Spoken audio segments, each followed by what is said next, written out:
नमस्ते भाइयों बहनों, बच्चों का निर्माण चैनल पर आपका हार्दिक स्वागत है। तो मित्रों, आज हम आपके लिए एक ऐसी जानकारी का विषय लेकर के आए हैं जिस पर सभी को विशेष रूप से ध्यान देना चाहिए। मुख्य रूप से गर्भवती माता को इस बात पर विशेष ध्यान देना चाहिए। तो दोस्तों, आज का हमारा विषय है कि गर्भवती माता का कक्ष या शयन कक्ष कैसा हो, किस प्रकार की वस्तुएं उसके कक्ष में हो और किस प्रकार की न हो, और किस प्रकार इन वस्तुओं का गर्भवती माता के मानसिक और शारीरिक स्वास्थ्य पर किस प्रकार से प्रभाव पड़ेगा। आइए तो इस पर हम बात कर लेते हैं।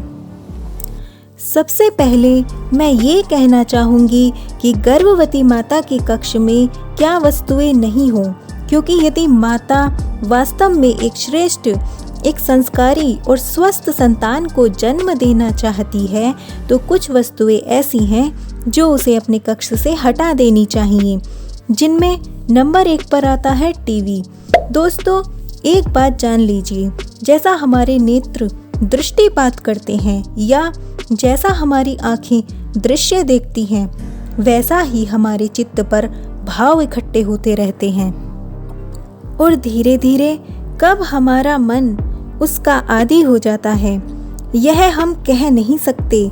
इसलिए एक गर्भवती माता जो देख रही है, जो सुन रही है, जो सोच रही है या जो महसूस कर रही है, वही सब स्वाद उसके गर्भ में विद्यमान उसका शिशु ले रहा है।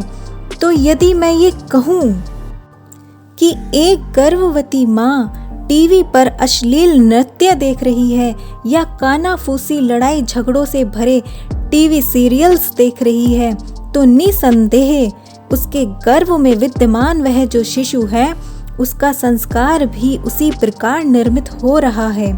उदाहरण के तौर पर कहूँ तो मेरे एक परिचित गर्भवती महिला ने गर्भावस्था में टीवी सीरियल्स बहुत अधिक देखे, फिर उसका बच्चा जन्म ले लेता है और 6 माह का होते ही वह बच्चा टीवी देखने का पूरा शौकीन हो जाता है। वह भी सास बहू के सीरियल्स ही देखता है, सिर्फ 6 माह की अवस्था में। अब सोचिए कितना गहरा प्रभाव उस बालक पर टीवी देखने मात्र से पड़ा। स्वयं विचार कर लीजिए, आज वह बच्चा 2 वर्ष का है और अब भी वह और भी ज़्यादा टीवी देखने में अपना समय खराब कर रहा है। अब वह माता उस बच्चे की इस आदत से परेशान है। तो दोस्तों, आप स्वयं ही समझ लीजिए कि कारण क्या रहा। तो मेरा मानना ये है कि यदि गर्भावस्था में माता पुस्तकों का अध्ययन करती तो आज शायद वह बच्चा पुस्तकों में रुचि लेने लगता। नंबर 2 पर आता है मोबाइल फ़ोन। दोस्तों, टीवी देखने से कहीं ज़्यादा अधिक दुष्प्रभाव एक गर्भवती माता पर और उसके शिशु पर मोबाइल फ़ोन के अधिक प्रयोग करने से पड़ता है। कहने का मतलब ये है कि जितना अधिक गर्भवती माता मोबाइल फ़ोन के रेडिएशन के संपर्क में रहेगी, उतना ही अधिक उसके खुद के और शिशु के स्वास्थ्य व विकास के लिए खतरा रहेगा, क्योंकि मोबाइल फ़ोन से निकलने वाले विकिरण सेहत को कई प्रकार से नुकसान पहुंचाते हैं और कई तरह की बीमारियों से ग्रस्त कर सकते हैं। मोबाइल फ़ोन के रेडिएशन से उत्पन्न खतरों में सबसे बड़ा खतरा कैंसर है। अगर पूरा दिन फ़ोन को चिपकाकर साथ में रखोगे तो जिस स्थान पर लगातार उसे रखोगे, उस स्थान पर ट्यूमर होने की आशंका बढ़ जाएगी। मोबाइल फ़ोन के रेडिएशन का प्रभाव गर्भवती माता के मस्तिष्क पर नकारात्मक ही होगा। वर्ल्ड हेल्थ ऑर्गेनाइजेशन के एक शोध के अनुसार फ़ोन का अत्यधिक इस्तेमाल मस्तिष्क के कैंसर के लिए जिम्मेदार होता है। तनाव और डिप्रेशन के कारणों में एक प्रमुख कारण मोबाइल फ़ोन से निकलने वाले रेडिएशन के खतरनाक प्रभाव भी है। यह दिमाग की कोशिकाओं को संकुचित करती है और ब्रेन में ऑक्सीजन की सही मात्रा नहीं पहुंच पाती है। मोबाइल फ़ोन के अधिक प्रयोग से गर्भस्थ शिशु के भी दिमाग पर नकारात्मक असर पड़ता है।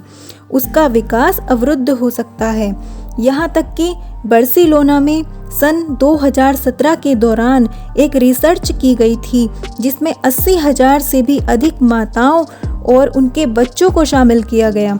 ये वो माताएं थीं जो अपना ज़्यादातर समय मोबाइल फ़ोन पर व्यतीत करती थी और जिस वजह से जन्म के बाद उनके बच्चों में हाइपर एक्टिविटी एक ऐसी समस्या देखने में मिली जिसमें बच्चे ज़्यादातर रोते और परेशान होते हैं।